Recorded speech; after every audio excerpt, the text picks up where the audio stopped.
Hi everyone, I'm Bryony and welcome to our Easter craft activities.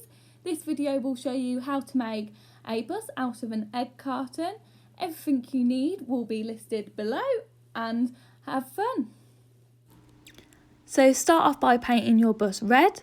I have used acrylic paint so it's easier to cover the letters, but if you haven't got any, put some paper down first, as this means you won't have to do loads and loads of coats.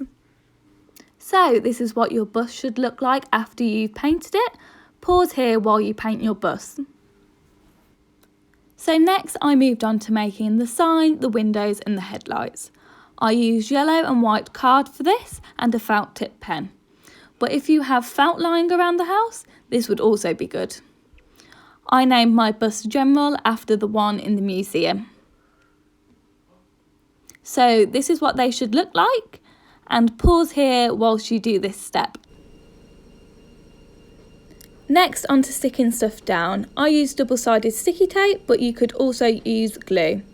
As for the wheels, I used empty tea lights, but you could use anything round such as buttons or Pom Poms. Pause here whilst you do this step.